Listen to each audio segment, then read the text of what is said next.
Avez-vous déjà entendu parler du cycle de l'apprentissage? Ce cycle nous explique quelles sont les différentes phases par lesquelles nous passons lorsque nous apprenons une nouvelle compétence.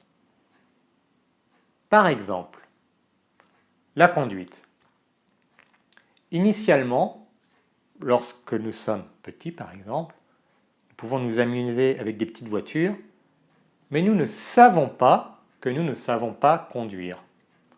Nous sommes inconsciemment incompétents. Nous ne sommes pas compétents, mais nous l'ignorons. Ensuite arrive le moment qui progresse dans l'enfance et qui culmine avec l'adolescence, où nous sommes conscients de ne pas être compétents. C'est le deuxième quadrant. Là, nous ne savons toujours pas, mais nous savons que nous ne savons pas. Nous pouvons donc prendre la décision d'apprendre. La troisième phase, c'est être compétent consciemment. Nous apprenons à conduire, mais cela est difficile. Les 20 premières heures dans une auto-école, nous en rappelons, ce n'était pas si simple que ça.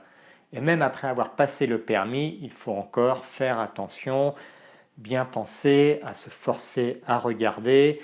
Les gestes ne sont pas encore très fluides. Nous sommes toujours en train d'apprendre et quand nous faisons, nous sommes conscients de ce que nous faisons. Puis arrive la quatrième phase où nous sommes inconsciemment compétents.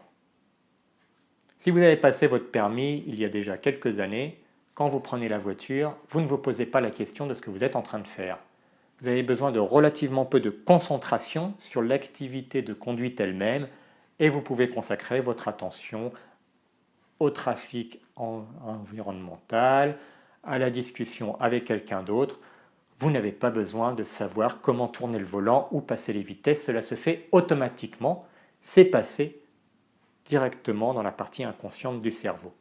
C'est la compétence inconsciente. Dans le cadre de la remise en forme, malheureusement, ce cycle d'apprentissage est rarement suivi par les coachs avec leurs élèves. C'est pourquoi je tiens à vous en parler. De plus en plus, nous voyons tout un tas de vidéos sur YouTube qui enseignent un certain nombre de mouvements qui sont enseignés par des gens qui manifestement n'ont aucune connaissance de ce cycle d'apprentissage.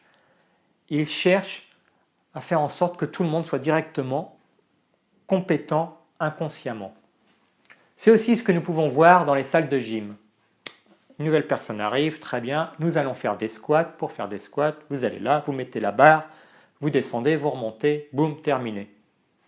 Mais une personne qui n'a pas l'habitude ne va pas être directement compétente inconsciemment comme cela.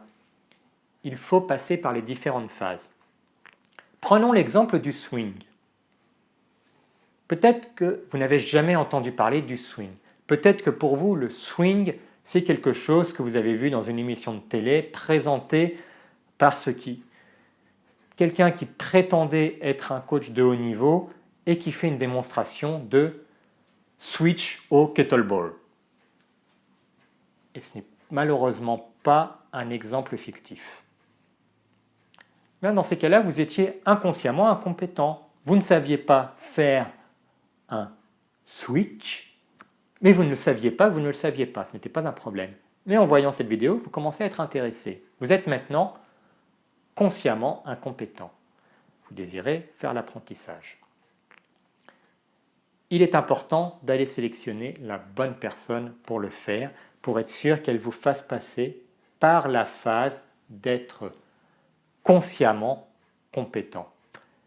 Il ne s'agira pas, dans le cadre d'un swing, d'aller attraper cette balle en fonte et de la balancer n'importe comment pour avoir quelque chose qui ressemble plus ou moins à ce qu'on peut avoir vu sur YouTube. Non, car cela voudrait dire que nous sommes déjà inconsciemment compétents. En réalité, l'apprentissage du swing va passer pour beaucoup avec un coach compétent par déterminer si vous avez déjà la mobilité requise. Ensuite, vous allez apprendre à faire un mouvement lent qui est le soulevé de terre, qui va vous permettre d'apprendre ce mouvement de flexion de hanche qui est la clé du swing. Ensuite, vous allez pratiquer différents exercices qui vont vous permettre de comprendre la relation des différents éléments de votre corps pour faire ce swing correctement. Et nous serons là dans la partie où vous allez améliorer votre compétence consciente, car cela demandera un travail conscient de différents éléments et non pas de faire un swing directement. Lorsque j'enseigne le swing à quelqu'un, il peut se passer 2 ou 3 heures avant qu'ils ne fassent leur premier swing, car nous avons passé beaucoup de temps au départ à s'assurer qu'ils soient compétents sur différents éléments consciemment. Ce sera la condition pour que plus tard ils puissent être inconsciemment compétents pour faire un swing et puissent le réaliser, y compris sur un plateau de télé devant des gens qu'ils n'ont jamais vus. Mais j'imagine que quand ils auront passé cette phase-là, qu'ils arriveront à être inconsciemment compétents, au moins ils ne feront pas des switches avec un kettlebell, mais bel et bien des swings avec un kettlebell.